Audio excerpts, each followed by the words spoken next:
Assalamualaikum warahmatullahi wabarakatuh. Perkenalkan, nama saya Dini Maulida, saya dari jurusan PGMI kelas 3D. Nah, dengan NIM 2381070111. Di sini saya akan menjawab pertanyaan UAS dari MK Perencanaan Pembelajaran. Selamat mendengarkan. Untuk soal yang pertama yaitu ada perbedaan RPP dan juga modul ajar. Mungkin secara ringkasnya yaitu RPP itu adalah dokumen perencanaan yang lebih ringkas dan berfokus pada peran guru. Sedangkan modul ajar adalah dokumen pembelajaran yang lebih detail dan juga melibatkan peran aktif siswa. Nah, jadi modul ajar itu lebih enggak kayak berfokus pada guru, tetapi dia juga berfokus pada siswa maupun juga gurunya. Nah, kan ada yang menyebutkan juga kan RPP itu digunakan pada kurikulum 13. Dan kalau misalnya modul ajar itu digunakan pada kurikulum Merdeka. Untuk komponen-komponen RPP dan juga modul ajar mungkin sangatlah berbeda. Nah, di sini saya akan menjelaskan satu persatu komponen tersebut. Nah, untuk yang pertama yaitu modul ajar. Nah, di dalam modul ajar itu ada komponen identitas modul yang memuat informasi tentang nama penyusun, instansi, jenjang, sekolah, bab, tema, dan alokasi waktu. Dan yang kedua yaitu ada kompetensi awal, yaitu menjelaskan pemahaman dasar yang dimiliki oleh peserta didik. Untuk yang ketiga yaitu ada profil pelajar Pancasila, yaitu menyasar karakter yang ingin dikembangkan seperti kemandirian dan juga gotong royong. Yang keempat yaitu ada sarana dan prasarana, yaitu media atau alat yang digunakan dalam proses pembelajaran. Yang kelima yaitu ada target peserta didik, untuk menentukan kelompok sasaran dalam pembelajaran. Yang keenam yaitu ada jumlah peserta didik, yaitu menghitung total peserta didik yang terlibat. Yang ketujuh yaitu ada model pembelajaran, yaitu metode yang digunakan seperti pembelajaran tatap muka ataupun juga yang lainnya. Yang kedelapan yaitu ada tujuan pembelajaran, yaitu pencapaian yang diharapkan dari peserta didik setelah mengikuti pembelajaran. Yang kesembilan yaitu ada pemahaman bermakna, yaitu ini bagian konsep penting yang harus dipahami oleh peserta didik. Yang selanjutnya yaitu ada pertanyaan pemantik, yaitu pertanyaan yang merangsang pemikiran kritis peserta didik. Yang ke-11 yaitu ada kegiatan pembelajaran, yaitu langkah-langkah dari persiapan hingga penutup pelajaran. Yang ke-12 yaitu ada refleksi guru, yaitu penilaian mandiri guru mengenai efektivitas proses pembelajaran. Yang ke-13 yaitu ada asesmen atau penilaian, yaitu evaluasi terhadap sikap, pengetahuan, dan keterampilan peserta didik. Untuk yang ke-14 yaitu ada kegiatan pengayaan dan juga remedial. Itu aktivitas tambahan untuk memperkuat pemahaman atau memperbaiki kekurangan. Yang ke-15 yaitu ada LKPD atau Lembar Kerja Peserta Didik, yaitu dokumen untuk membantu siswa dalam belajar. Yang ke-16 yaitu ada bahan bacaan guru dan juga peserta didik, yaitu referensi untuk mendukung pembelajaran. Yang ke-17 yaitu ada glosarium, yaitu daftar istilah penting beserta definisinya. Yang terakhir yaitu ada daftar pustaka yang berisi tentang referensi atau sumber yang digunakan dalam modul tersebut. Nah, untuk yang selanjutnya yaitu ada RPP, yaitu RPP itu rencana pelaksana pembelajaran. Nah, di dalam RPP itu terdapat komponen yang berbeda dari modul ajar. Yang pertama yaitu ada identitas RPP yang berisi nama, satuan pendidikan, kelas, tema, dan waktu pembelajaran. Yang kedua yaitu ada kompetensi inti, yaitu jadi di RPP itu ada K1, K2, K3, dan juga K selanjutnya. Itu mengacu pada kompetensi dasar yang harus dicapai oleh siswa.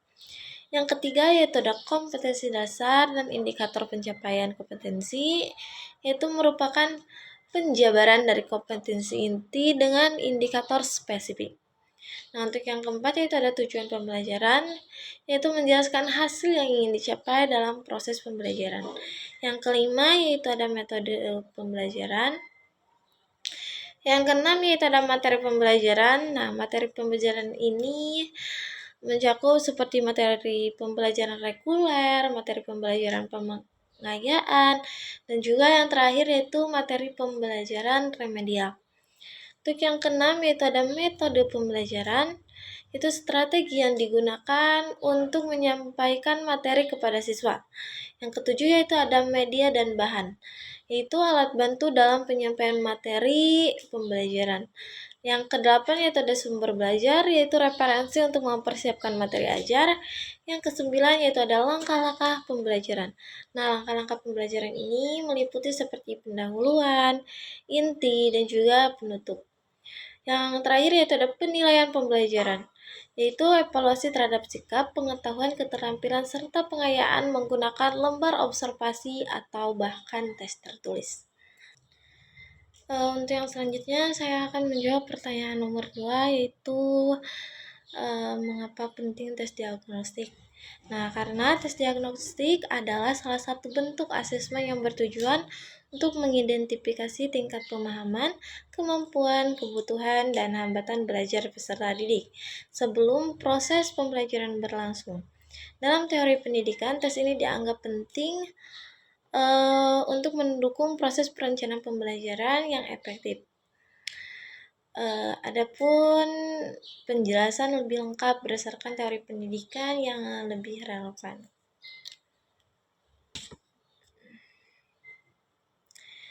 Yang pertama yaitu ada identifikasi kondisi awal peserta didik. Nah, tes diagnostik membantu guru memahami pengetahuan awal siswa, kemampuan mereka, dan area yang memerlukan perhatian khusus.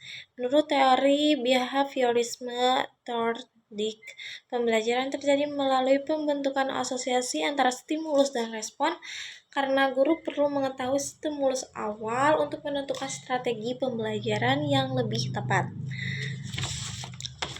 Untuk yang kedua yaitu ada membantu perancangan pembelajaran yang diferensiasi. Yaitu tes diagnostik memungkinkan guru merancang pembelajaran yang sesuai dengan tingkat kemampuan masing-masing peserta didik. Nah, teori konstruktivisme Vygotsky menekankan pentingnya memahami zona perkembangan proksimal, yaitu bisa disingkat dengan JPD, untuk membantu peserta didik mencapai kemampuan yang lebih tinggi dengan bimbingan. Tes diagnostik mengidentifikasi posisi peserta didik dalam JPD mereka. Yang ketiga yaitu menentukan tujuan pembelajaran yang realistis. Nah, tes diagnostik mendukung pendekatan berbasis teori Bloom tentang taksonomi pembelajaran yang mencakup ranah kognitif, afektif, dan psikomotorik. Dengan memahami kemampuan awal peserta didik, guru dapat merumuskan tujuan pembelajaran yang spesifik, terukur, dan juga realistis. Yang keempat yaitu ada peningkatan efektivitas dan efisiensi pembelajaran. Tes diagnostik membantu menghindari pengulangan materi yang salah dipahami oleh peserta didik atau penyampaian materi yang terlalu sulit. Teori belajar Ausubel menekankan pentingnya mengaitkan pengetahuan baru dengan skema pengetahuan yang sudah ada melalui Advanced Organizer. Informasi dari tes diagnostik memungkinkan guru memilih strategi yang paling efektif. Yang kelima yaitu mengidentifikasi kebutuhan khusus atau hambatan belajar. Tes diagnostik membantu guru memahami kebutuhan khusus peserta didik seperti kesulitan belajar atau bisa disebut dengan learning disabilities atau kebutuhan akan strategi pembelajaran tertentu.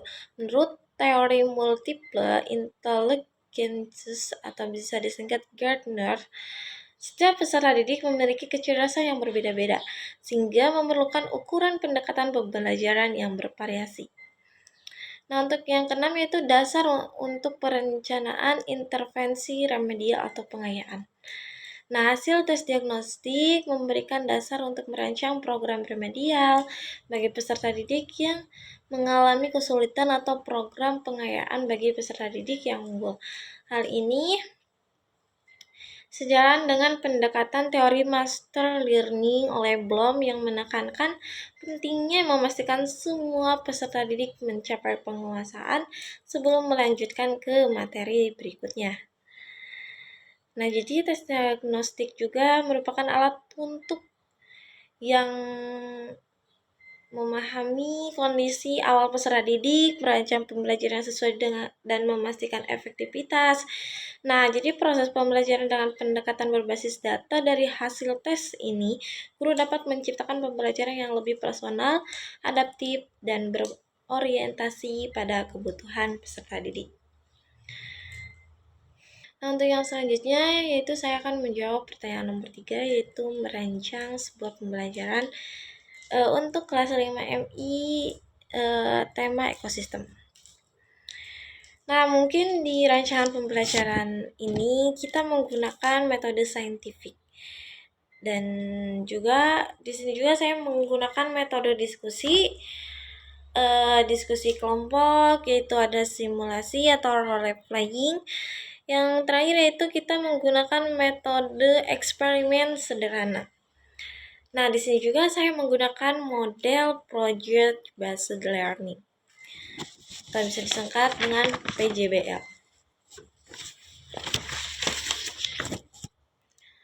Yang selanjutnya yaitu ada media pembelajaran. Di sini saya menggunakan buku teks, gambar ekosistem, bahan eksperimen sederhana, yaitu kayak dari rumah tuh kita tuh membawa botol plastik, tanah, air, serangga kecil, dan juga tumbuhan kecil.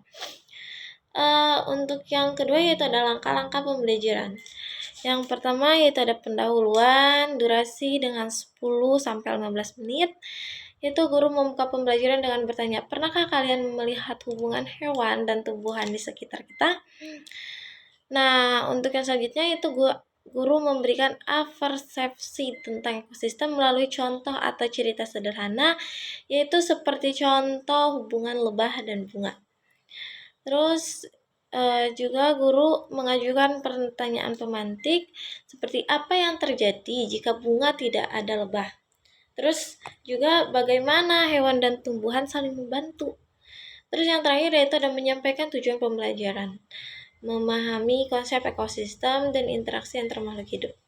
Yang kedua yaitu ada kegiatan inti, durasi 60-70 menit, itu A. Mengamati, durasi 10 menit, yaitu guru menunjukkan gambar ekosistem, yaitu seperti hutan, sawah, dan juga sungai. Dan yang kedua yaitu siswa dimintai mengamati komponen-komponen ekosistem seperti sawah, hewan, tumbuhan, dan juga lingkungannya. Yang kedua yaitu B, menanya, durasi 10 menit, yaitu siswa diajak berdiskusi untuk mengajukan pertanyaan seperti B, menanya, durasi sekitar 10 menit, yaitu siswa diajak berdiskusi untuk mengajukan pertanyaan seperti mengapa hewan memerlukan tumbuhan, apa yang terjadi jika salah satu komponen hilang. Terus yang C yaitu mencoba, durasi sampai 25 menit. Yang pertama itu ada simulasi kinestetik, yaitu siswa dibagi menjadi beberapa kelompok kecil dan juga memainkan peran sebagai komponen ekosistem, misalnya hewan, tumbuhan, dan juga tanah. Nah, yang selanjutnya itu guru memberi skenario seperti pohon ditebang, apa dampaknya bagi hewan.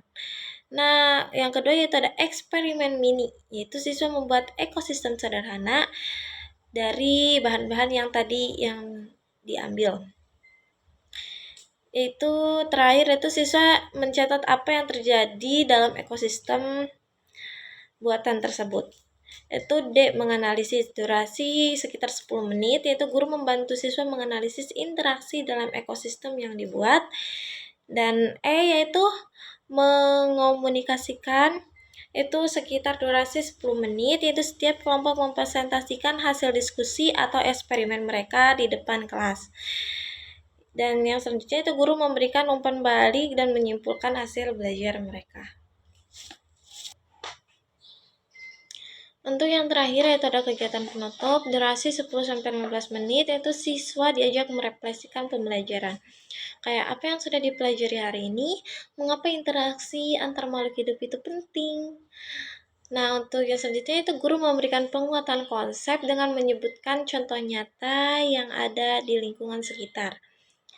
Nah, untuk yang terakhir yaitu menugaskan siswa untuk mencari contoh interaksi makhluk hidup di rumah atau sekitar tempat tinggalnya.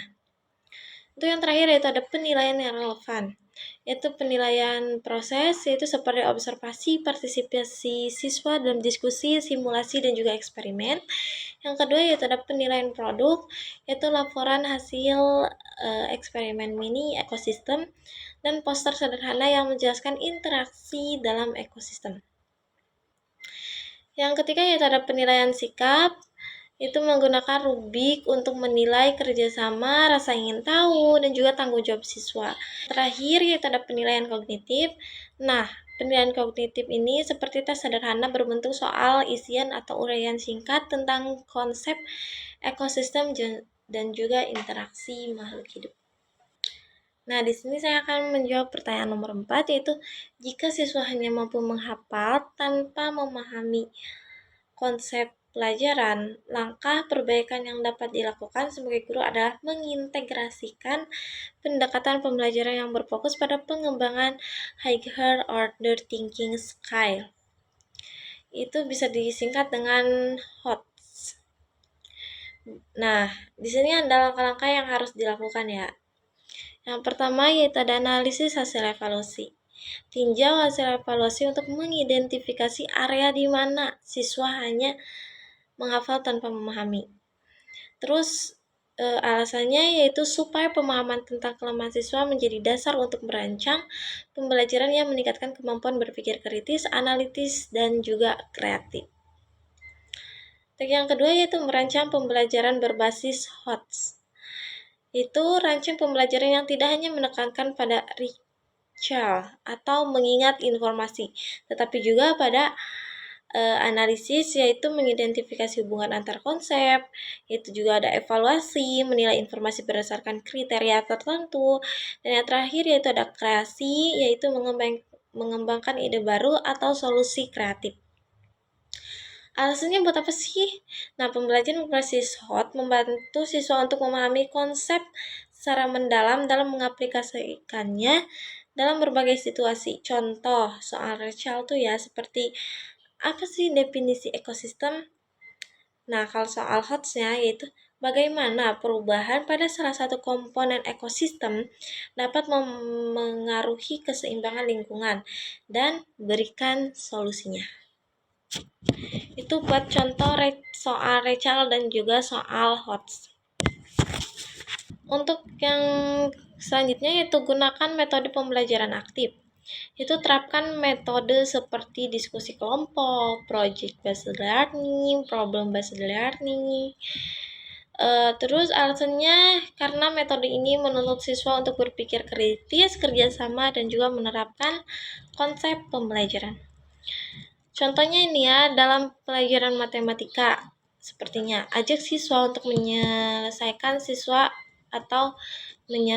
masalah terkait anggaran dalam kehidupan sehari-hari daripada sekedar menghafal rumus. Jadi kita terjun kepada kayak kehidupan sehari-hari itu kita ngapain aja. Nah, untuk yang keempat yaitu perancangan penilaian yang berbasis HOTS. Ubah bentuk penilaian dari soal pilihan ganda sederhana menjadi soal berbasis esai atau tugas analitis. Alasannya, penilaian berbasis HOTS mendorong siswa untuk berpikir mendalam dan menerapkan pengetahuan mereka. Contohnya itu seperti ini kan, kayak kita tuh daripada menanyakan seperti apa saja sih jenis energi, nah tapi ganti sekarang mah dengan ajukan pertanyaan seperti jika kita mengganti sumber energi fosil dengan energi terbarukan, apa dampaknya terhadap lingkungan dan juga ekonomi. Untuk yang kelima yaitu berikan umpan balik dan refleksi. Itu kayak setelah pembelajaran berikan umpan balik tentang bagaimana sih siswa dapat meningkatkan pemahaman konsep. Nah, ajak juga siswa untuk merefleksikan proses pembelajaran mereka. Nah, refleksi ini juga membantu siswa menyadari pentingnya memahami konsep, bukan sekedar menghafal. Untuk yang keenam yaitu ada mengintegrasikan pembelajaran antar disiplin. Kaitkan materi pelajaran dengan kehidupan nyata atau disiplin ilmu lainnya untuk meningkatkan relevansi dan pemahaman. Nah, pendekatan ini juga membantu siswa melihat keterkaitan antar konsep. lingkungan seperti perubahan iklim untuk memberikan konteks yang lebih luas. Nah, untuk mengatasi masalah ini, siswa yang hanya menghafal tanpa memahami, guru perlu merancang pembelajaran yang berbasis HOTS yang menekankan pada analisis, evaluasi, dan juga kreasi. Dengan metode pembelajaran aktif, penilaian berbasis pemecahan masalah dan refleksi siswa akan mendorong untuk memahami konsep secara mendalam dan mampu menerapkannya dalam berbagai situasi. Nah, untuk yang terakhir yaitu di sini saya akan menjawab pertanyaan nomor kelima. Itu kendala dan solusi dalam mengintegrasikan nilai-nilai karakter ke dalam pembelajaran. Nah, ada nih kendalanya tuh yang pertama yaitu kurangnya pemahaman guru tentang integrasi nilai karakter. Nah, guru seringkali kesulitan memahami bagaimana menghubungkan nilai-nilai karakter dengan materi pelajaran secara alami. Nah, hal ini membuat integrasi karakter terasa terpisah dari pembelajaran utama. Solusinya bagaimana sih? Nah, solusinya itu mengikuti pelatihan dan juga workshop. Itu adakan pelatihan untuk guru tentang metode mengintegrasikan nilai-nilai karakter dalam mata pelajaran. Contohnya, bagaimana mengajarkan tanggung jawab melalui tugas kelompok dalam mata pelajaran IPA. Nah, yang kedua yaitu ada keterbatasan waktu dalam proses pembelajaran. Dengan kurikulum yang padat, guru merasa kesulitan menyisipkan pembelajaran karakter tanpa mengorbankan target capaian akademik. Nah, ini juga solusinya bagaimana sih? Nah, yang pertama itu ada pendekatan terpadu, itu terapkan pembelajaran berbasis proyek, yaitu project based learning, atau pembelajaran tematik di mana nilai-nilai karakter seperti kerjasama dan kreativitas dapat muncul secara alami. Nah, yang selanjutnya itu ada pembiasaan harian. Sisipkan penguatan karakter dalam aktivitas rutin seperti diskusi, awal kelas, refleksi, atau tugas sederhana yang menekankan nilai-nilai tertentu. Nah, untuk yang terakhir yaitu masalah terakhir yaitu ada kurangnya dukungan dari lingkungan sekolah dan juga orang tua. Nah, integrasi nilai karakter membutuhkan konsisten yang seringkali terhambat oleh kurangnya kolaborasi antar guru, sekolah, dan juga orang tua. Solusinya itu komunikasi dan kolaborasi. Itu adakan pertemuan rutin dengan orang tua untuk menjelaskan pentingnya nilai karakter dan cara mendukungnya di rumah. Dan yang selanjutnya itu ada penguatan melalui ekstrakurikuler, kayak jadikan kegiatan ekstrakurikuler atau program sekolah sebagai media untuk melatih karakter seperti kepemimpinan, kerjasama, dan juga disiplin. Nah, jadi mengintegrasikan nilai-nilai karakter dalam pembelajaran memerlukan usaha dan konsisten dari guru dan juga dukungan lingkungan sekolah serta partisipasi orang tua dengan solusi yang aplikatif ini. Nah, kendala-kendala tersebut dapat diminimalkan sehingga pembelajaran karakter menjadi lebih efektif dan berdampak positif bagi peserta didik. Nah, cukup sekian yang dapat saya sampaikan. Mohon maaf apabila banyak kesalahannya. Wabillahi taufiq wal hidayah. Wassalamualaikum warahmatullahi wabarakatuh. Bye-bye.